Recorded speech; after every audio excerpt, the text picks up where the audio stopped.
Hello, everybody, and welcome to another edition of the Bengal Tiger Podcast. I'm Matthew Brune, and joining me once again is Shea Dixon. Shea, it is Friday morning, and it's not an 11 a.m. kickoff tomorrow. I guess I don't know. Some people are torn on it. Some people like the 11 a.m. kickoffs. Some people like the obviously Saturday night in Death Valley aspect of things. Where do you fall? I think if I'm a fan, I view it this way. If they win, I love it because then you get to just watch all the other games and talk trash. And if other people lose, you get to talk trash. If it's an 11 a.m. game and you lose, then your whole Saturday is shot. Yes. Everything else is just pain.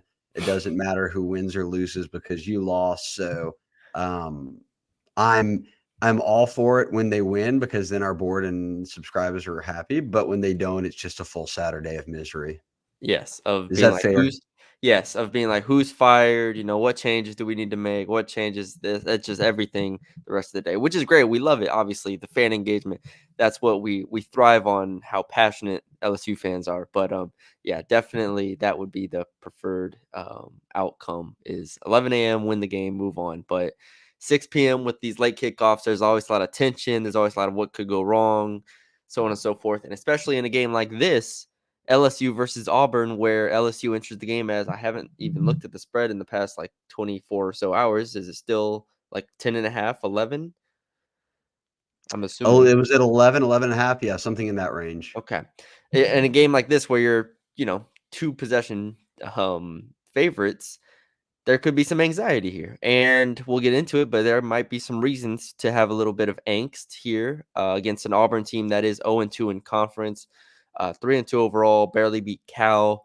Has some unimpressive results in the non-conference, and then goes into conference and loses to Alabama or Texas A&M and Georgia. Sorry, Texas A&M and Georgia, and now they got LSU on the road. So that's a really tough start to the SEC schedule for Hugh Freeze's team. And albeit they are 0-2, I thought they played really well against Georgia at home, and then they hung with A&M for about a half, and then kind of let the wheels fall off, and the offense just couldn't do anything. So, where do we want to start with this Auburn team, this matchup, LSU versus Auburn? Which side of the ball intrigues you more?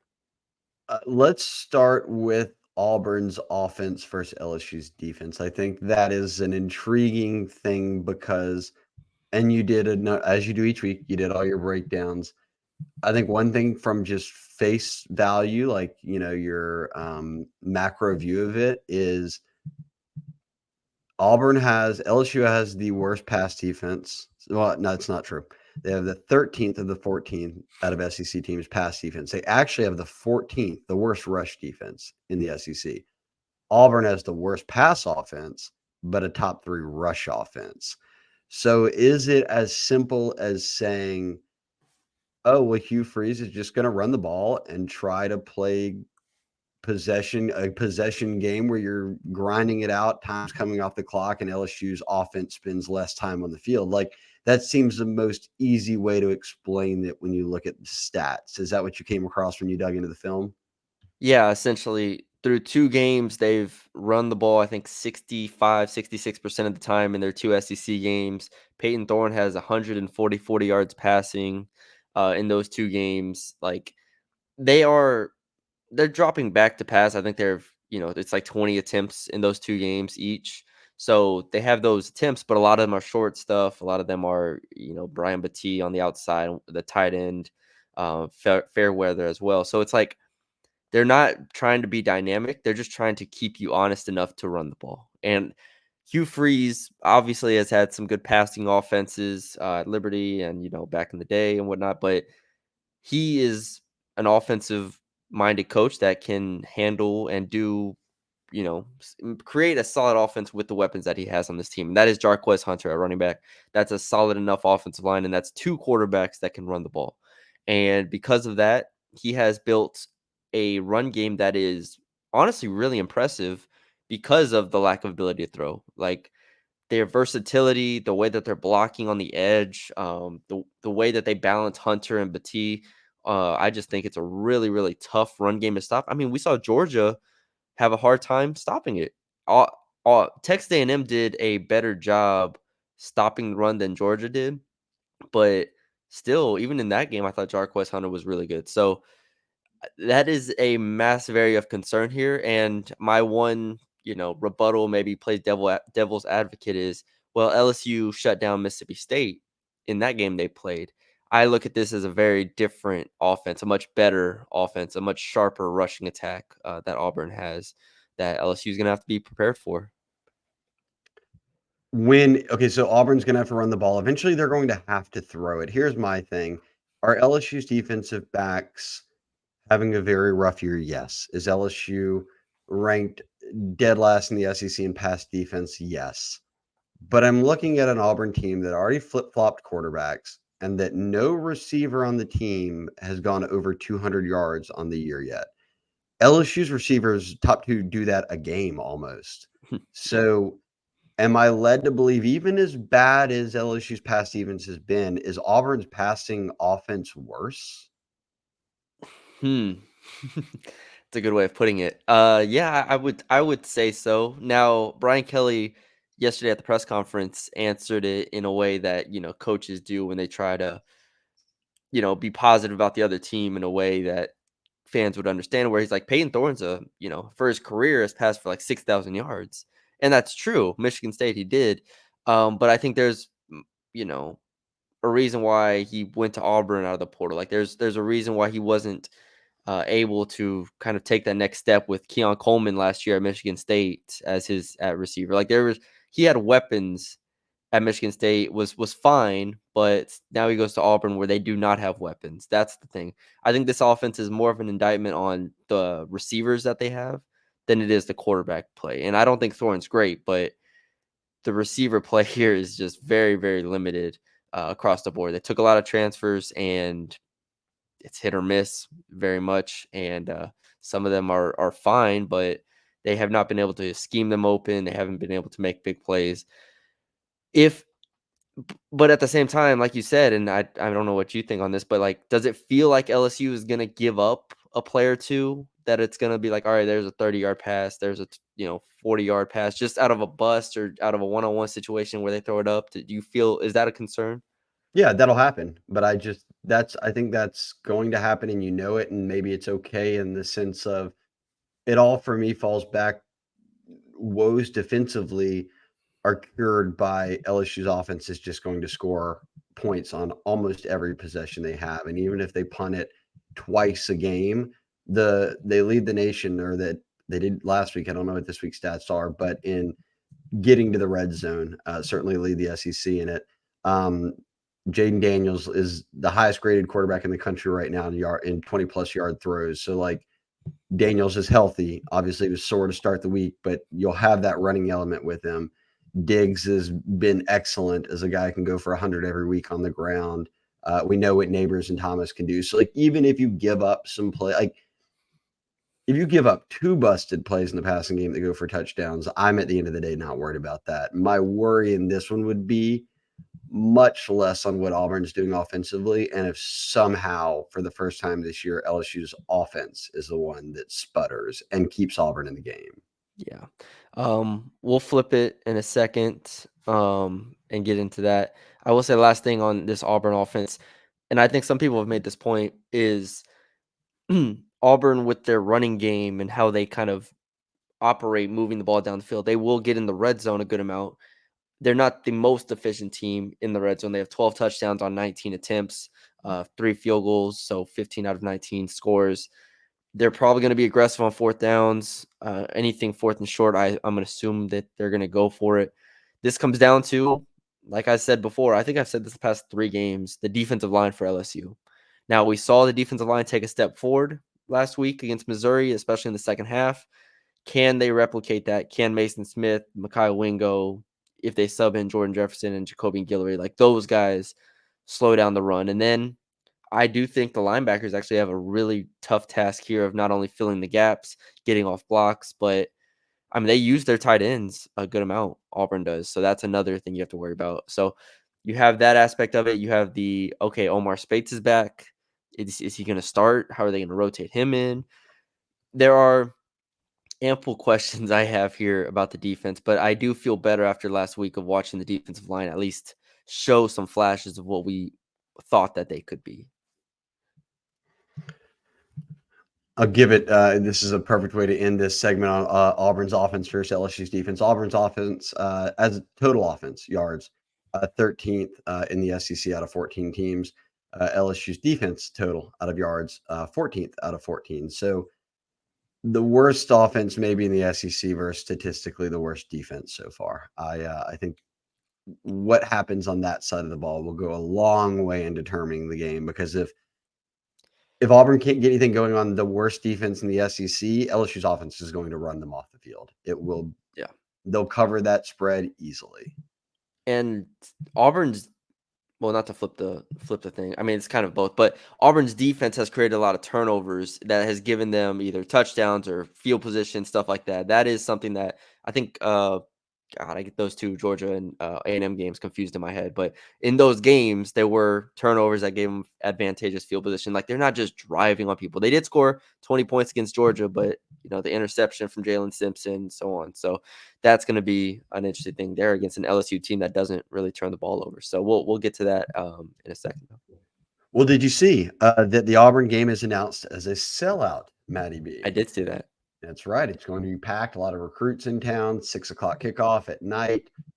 It will be the place to be. And LSU's been on the road 4 of the first 6 games of the year. So fans have not had a lot of time to get into Tiger Stadium yet. This is the biggest game to date. It is sold out, but all is well because of Gametime. Again, download the Gametime app. We tell you every Friday before the game, create an account, use the code TIGERS. That's TIGERS. Obviously, $20 off your first purchase. Terms apply. Again, create the account, redeem it with the code TIGERS. You get $25 off that first purchase. Download the Gametime app today. Last minute tickets, lowest prices guaranteed. We've had people already tell us that they've got their concert tickets off here. They've gotten Saints tickets. They've gotten shows, theater tickets in New Orleans, even in Baton Rouge off Gametime. We'll focus this one, as we do each week, on the preview and prediction pod on the game. Is it a sellout? Yes, but can you still get tickets, LSU fans? You can, and you don't need to wait to walk around on game day and buy one from somebody outside. Instead, Gametime has got you. I don't have a exact pick of the week. I do have a lower bowl for $80 that I see on Gametime right now. If you pull up the Gametime app, it'll give you the Tiger Stadium if you're watching on YouTube. Yeah, that'll make you you can full see screen. all the open seats where people are reselling their tickets. You can sit in the lower bowl for $80. I'm seeing more tickets pop up right now, $76, $93 down in the end zone. Again, if you're the premium, you want to spend a little more, sit at the 50-yard line, $130 right now, really on both sides, whether you want to be on the east or west. It'll be nighttime. Sun shouldn't be an issue, though. But $130 can get you in the 4th row, basically, at the 50-yard line of this game. So Lord. plenty of tickets still available on the Gametime app. Again, just as I'm talking this, I refreshed it. I see 5 more pop up under $100. So you can still get into the game. Use the Gametime app. Promo code TIGERS will get you $20 off your first purchase. Gametime is our go-to app. It is the only ticketing app we use, and give them your business as well. Download the Gametime app. Get on there. Check it out. LSU Auburn, 6:00 on Saturday. Okay, let's flip it, Matty B. Offense versus defense. Once again, I like to at least look at the stats. I like to do it by conference. At least we're a little bit midway through the season. They played enough conference games for this to even out with conference and non-con. Scoring offense, LSU number 1 in the SEC, 45 points a game. That's one of the best scoring offenses in America. It's top 5. Scoring defense for LSU, we've already noted that one, 13. Auburn, meanwhile, 5th. They allow 18 points a game right now.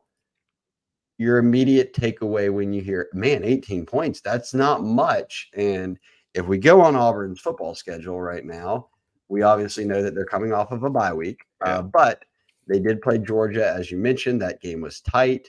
It was 27-20. Yeah. They played A&M. They lost, but it was 27-10. They've yet to win an SEC game. Those were the 2 losses. They played Cal, who's been a team that's been okay this year. They won 14-10 in a very close game. They played UMass, blew them out. They played Samford, the Bulldogs, blew them out. But in SEC play, they have allowed 27 points to A&M, 27 to Georgia, and then again in that one non-con game of relevance, 10 to California. Yeah. Takeaway, that's not a ton. They have a good defense. Yeah, this is what's concerning to some LSU fans, and me included. This is on paper, and I think in practice, this is the best defense LSU's faced this year, which sounds crazy to say because going into the year, I expected this defense to be fine. The defensive backfield was going to be a strength for them coming into the year, but they had major question marks at linebacker, question marks on the defensive line. They added a lot of transfers similar to their offense, but a transfer like Larry Nixon at linebacker has been great for them. And guys have stepped up on the defensive line. I mean, Marcus Harris has been one of the better interior defensive linemen in the entire conference to this point. 5 tackles for loss, 19 tackles, 2 sacks at a defensive tackle position. He's been excellent. He played big in both of those SEC games. And the defensive backfield's been as good as Auburn fans had hoped it was going to be. I mean, it's Jalen Simpson at safety has 4 picks, and the way he can break on a ball just it gave Carson Beck fits. It gave Max Johnson, or no, it was Connor Wegman for a half and Max Johnson for a half in that game. So it gave both of them fits. I just thought he was awesome. DJ James and Pritchett on the outside are really solid. And it's very clear, like this is a strength versus strength type of game here, where you get LSU's offense against Auburn's defense. And I think, Arkansas's defense isn't bad. Obviously, Florida State's defense is pretty good. It's been a little inconsistent as the year's gone on, but this is a defense that if you watch the Georgia and A&M games, you're like, this defense is giving them it's keeping them in the game. It's giving them a chance to win. Now, A&M did break a few runs, I believe, and some big plays, but like Auburn's really tough to move the ball against, just like matriculating down the field wise. So I've been impressed. You go watch those 2 games in the SEC play. It's like, all right, they lost, but the only reason it was really close was because of this defense. Yeah, so as you noted, the best defense they played statistically, you're absolutely right. If you focus on scoring defense, how many points did they ultimately give up? If that's what you care about, the most is the determining factor of how good your defense is. Everyone that LSU has played so far is ranked outside the top 50 in scoring defense. Florida State is just inside that. I think they're in the 40s, 43. Auburn is top 25. So statistically, yes. Now, it probably doesn't help a few of those defenses that they had to average in giving up Where LSU. 700 to LSU or whatever it was. But point being, now that we're at the midway point of the season, you've got a little bit of a feel for it. Auburn is the best defense they will have played. Now, can they stop LSU? Because Matty B right now, since that second half of Florida State, when LSU got blanked beyond a Brian Thomas touchdown at the end, they have been absolutely on fire. And I don't know. It feels weird. This game feels weird to me because it was so easy to call Missouri and Ole Miss ahead of time shootouts. Like whoever has the ball last or whoever scores like 40 something points is going to win. That doesn't feel like the case here. Like, what is the mark LSU needs to get to? Because Yeah. Auburn ain't putting up 40 points on No. LSU. No, that's the interesting part. Like, can Auburn make this an ugly game? Does it have enough defensively to make it an ugly game? And I've been on record. I was like, this is at this point, this offense is, get off the bus, score 35 points, 35, 40 points. And it wouldn't surprise me at all if LSU scored 35, like maybe 40 points in this game. Maybe they hit a few big plays. I think LSU is that level of offense right now. But there is that chance in any game that the opponent that is, perceived as a lesser team, the underdogs, make a game ugly defensively, and they can slow it down with the run game, right? They can limit your possessions. They can. This Auburn team has a path to making this game 28-21. Like there's a way they can do that. Right. So they lost to Georgia 27-20. That would be considered an ugly game for LSU. Yes, very ugly. Yeah, and I think LSU's offense is obviously much better than Georgia's. Georgia's in the second half, Brock Bowers just took over. I think he had like 100 yards in the second half, something like that. It was the Brock Bowers show. Now this defense is going to be going against Malik Neighbors and Brian Thomas and Mason Taylor and Jaden Daniels. I think that's where a lot of people will sit here is if LSU gets to 30 points, I think they win. I think that's the mark you have to get to. Auburn could score 28 points. I cannot see Auburn scoring 35 points in this game in regulation. Maybe it goes overtime, but I can't see Auburn just breaking it down for 5 touchdowns against an LSU defense. That would be more than alarming. That would be like we are hide the children, hide everybody. This is not good if Auburn scores 35 points on LSU this week. Is there a matchup to watch because it's so odd to me because LSU's offense is so good right now that every week we know what to expect. Yeah. Daniels is going to be able to protect the football for you, yes, but he's now taking his shots. As I said, he's the highest graded quarterback in the country on 20-plus yard throws.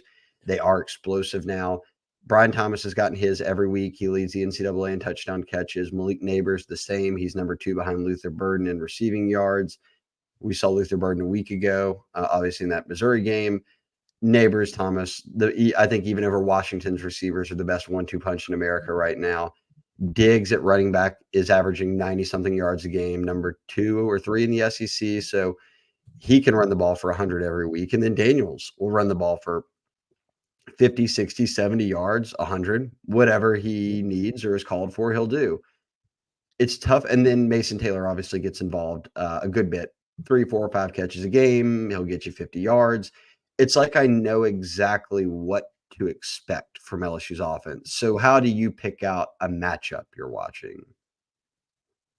We haven't talked about the offensive line at all this season, really. After the first game, after Florida State, it's been like, okay, how are they going to use Zalen's Hurd? Are they going to move things around? I projected that they would. They haven't. Miles Frazier's been much better now. So the offensive line's been obviously huge, huge strength and integral part of this offense's success. This week, they're going against a defensive line that, like I said, Marcus Harris has been terrific. They have some playmakers, but more than anything, I think with the question mark that is Charles Turner at center, and he's been okay. I don't think he's been great, but he's been okay. But now he's coming off of an injury that held him out of a lot of the game against Missouri. Is that a concern? Will Auburn start loading up on the inside? Will they try to get some interior pressure? Maybe stop some interior runs? Like that is an aspect of the game I am kind of concerned about because everything else, like the tackles for LSU, obviously Will Campbell and Emory Jones have been flat out amazing, like borderline all American level. Now the interior is where I'm going to have a question mark because this Auburn defense is incredibly physical. They have done a really good job stopping the run against Georgia and A&M to a degree. Like that's where this game, I think that decides how ugly this game is can LSU block them? That's kind of what this comes down to for me. And Charles Turner's injury kind of raises that concern level for me a little bit more than it would be. Did we get a latest update on He's Charles available. Turner? He's good. He's available. So Chris The only Hilton's the only person who's Yeah, out. exactly. Everybody else is good. Aaron Anderson, Omar Spates, Charles Turner. Am I forgetting somebody? That's great news. Look, LSU's made it halfway through the season. We've seen no major injuries, no guys who are very critical go down. They've been able to start the same 5 offensive linemen in every game. If that continues this week, you're into the back half of the season doing that. That's a good sign. Look, for the past 2 years, they were playing musical chairs on O-line to start the season to figure out a best 5. They found that out in fall camp. They returned a bunch of starters. And a big reason, yes, we should talk about them more often. They're a big reason this offense is clicking. They give Daniels time. Yeah. They've paved the way in the run game. I've been very impressed by them. Yeah. Last thing before we take a break. This is, and people have written about this. I wrote about this a couple times. Was LSU's first down offense is still the best or top 2 in the country. Like, it is at an incredible level.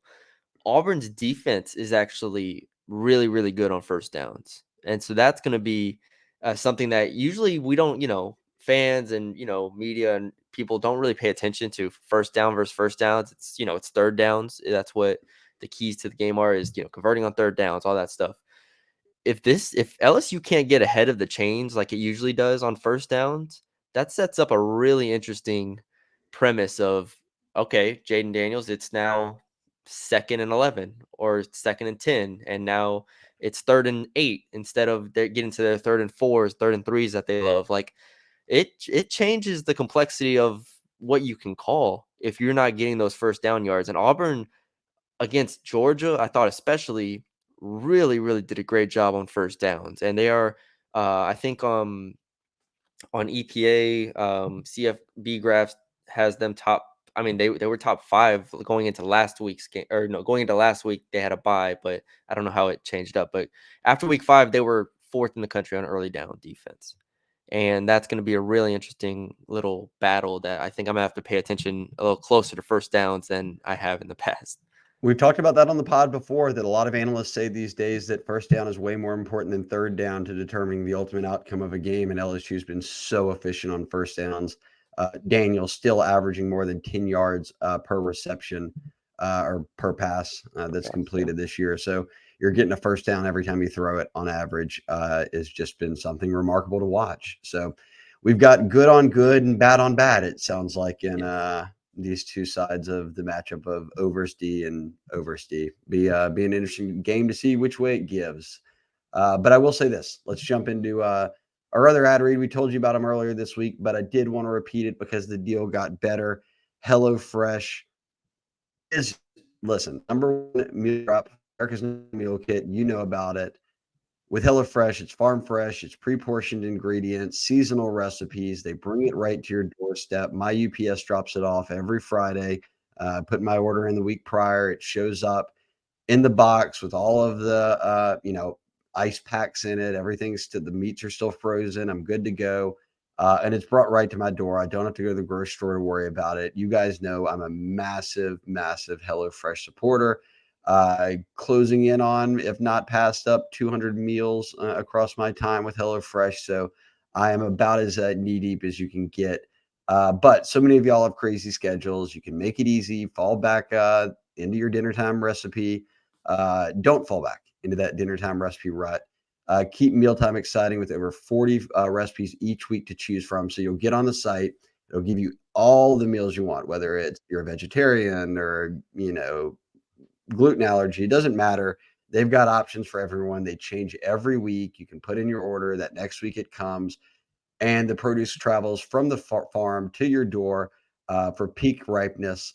You can taste it. I say it all the time too. My biggest thing with HelloFresh is the ingredients are portioned out so well. I'm not going to the grocery store and buying a bunch of stuff and then at the end of the week realizing that I have half a head of lettuce and this, that, and the other, or bought too many spices and I'm not ever going to use them and then they're going to go bad, but I just bought them for that one meal. You avoid all of that with HelloFresh. So it's saving you money in the long run. But here's the good news with saving money. Why we're bringing HelloFresh to you again this week on the podcast. We've upped the deal. If you go to HelloFresh.com/Tigers/50 Tigers, and use the code 50 Tigers, that's 50 TIGERS, you're going to get 50% off plus free shipping. I'll repeat it again in case you didn't hear it or didn't believe it. HelloFresh.com/50 Tigers, 50 Tigers, TIGERS, and use that code Tiger 50 Tigers, 50 Tigers. You're going to get 50% off plus free shipping. Highly encourage you guys to do it. America's #1 mealtime kit. We love it. I've got it coming today, actually. UPS is probably about to pull up and the dogs will start barking, but that's part of the HelloFresh experience. So shout out to HelloFresh. Moving on, Maddie B, what are we doing? You want to do game balls? Yeah. Yep. All right, Game I've already ball. got mine done as usual. All So right. I'll steal them. If Go for it. if you want to double up, you can. Let me run with top to bottom though. Offense. Quarterback Jane Daniels is my game ball prediction. Why would I not ride with a guy who has now been the SEC Offensive Player of the Week 4 times, Matty B? He won it again this past week and is arguably the best quarterback in the country. He has accounted for more yards than any player in the country. He's been on fire with his arm, with his legs. He does it all. I think I picked him once this year. I've been cute. I've picked receivers. I've picked running backs. You've even picked Will Campbell at times. I'm going to Jaden Daniels, going to the well here. This should be an easy pick. Defensively, I'm picking someone based off of what you said is so important to this game, and it's the linebacker play. Tackling is really critical in this game. They run the ball a lot. Can you stop them? Can you tackle them? It's a lot like Mississippi State when you went up against Marks. So, no, I'm not going Weeks. No, I'm not going Spates. I'm going Greg Penn. For the second time this year, I'm picking Penn. I think games like these, it suits him well. I do think they trust him to be out there, even when Weeks and Spates rotate. Penn's still out there, even when Harold Perkins takes on this kind of Sam linebacker role. Penn still gets 50 plus snaps a game. So I'm rolling Greg Penn there. And I've done some research, Matty B, on special teams, and I've got a good one. You ready for this? I'm ready. And I think you've already picked him once this year, but I'm picking him for a different reason. I'm picking Nathan Dybert. Who is Nathan Dybert? No, he's not your starting field goal kicker. He is your kickoff specialist. He's your field goal kicker in waiting behind Damian Ramos. He's in charge of either kicking it out of the end zone or directional kicking it or whatever it might be. Here's why I think he's the MVP, the key to the game for me. One, they don't ever return. LSU doesn't return punts. I'm not sure how often they're going to be punting it. Caleb Jackson did have a nice 40-something yard return, but he only had one return against Missouri. I'm going with the kickoff specialist because Auburn may do some things bad. They may do some things good, but one thing that one player has done very well is on kickoffs. Brian Beatty, one of their running backs, 4 times in 5 games has had a kickoff. He's taken 30 plus yards. He leads the SEC in kickoff returns.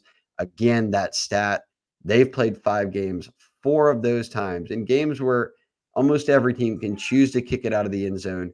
Some have not. He has taken it out of the end zone for at least 30 something yards. That gives you already an advantage of where you would have gotten it from the 25, if not more. You don't want him to break one. And you really want to make this offense for Auburn earn it all. You don't want to be giving them the ball at the 45 because they had a nice kickoff. So I'm going Nathan Dybert, kick it out of the end zone every single time. All right. I'm starting with Brian Thomas at receiver on offense. I think that Auburn will shade towards Malik Neighbors. I think there's a lot of emphasis to try to take Malik Neighbors away. I think with Auburn's front, they're not going to have to play as much single high stuff. I think they'll be able to kind of be a little bit more brackety, a little bit more cover two as ish. Brian Thomas to me can take advantage of whenever they are bracketing Neighbors. Give me Brian Thomas, whatever the over is on his receiving yards, over 65, something I haven't looked, but it's usually around 65 or so. Defensively, this one's hard. I'm going to go with someone in the front six because I'm not going with anybody in the back end. Give me Mekhi Wingo, who I feel like has been over the past few games. He's been good, but he hasn't been great. You know, he started the year, he was hair on fire, awesome. Past couple games, I think he's been okay. And some of that is the defense around him is just crumbling while he's trying to get in the backfield. But regardless, I think this is a game Mekhi Wingo wins at the line of scrimmage, kind of gets a couple of TFLs, and they leave the game saying, all right, Mekhi Wingo, bona fide star, defensive tackle, made some plays that helped win the game. Special teams, always the most challenging. Caleb Jackson did have, and I know last podcast on the Reaction podcast, we spent time looking at when the Caleb Jackson return was, but it was actually a holding penalty that called it back. That's right. Yeah, so I remember that after the fact. I think somebody commented that as well. So thank you all for reminding us. I'm gonna go Jay Bramlett here because he had the shank against Missouri, and he's actually had a couple shanks this year that you're like, all right, that shouldn't be happening with a player of his experience level. I think in his 5th year of college football. But then he hit the punt that mattered and pinning Missouri back at the 5. And obviously that was pretty much the game. If Jay Bramlett can get a couple punts inside the 20, heck, if he can get one inside the 10, Auburn will not score on that drive. They're not driving 90 yards. Like I said, they got a couple turnovers. They had some good field position against Georgia and A&M. That's what's going to decide the game is field position. I don't think Auburn's driving 90 yards. And if Jay Bramlett can punt the way that, we've seen him punt before, I think that that's a huge advantage for this team. So give me Jay Bramlett with multiple punts inside the Auburn 20.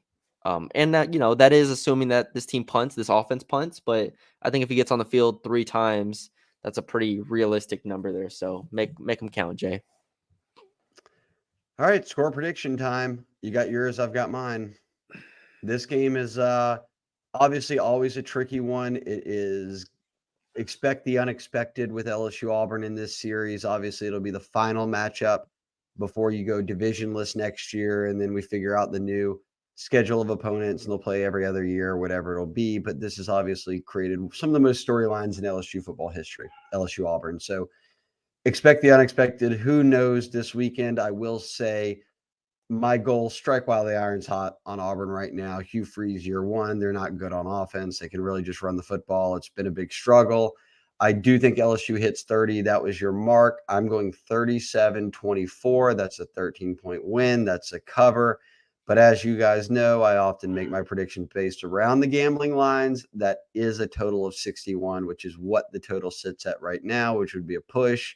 So I can help you not at all there on your over-under, but I will go. I think that LSU wins this one. They cover 37-24 is what I'm going with.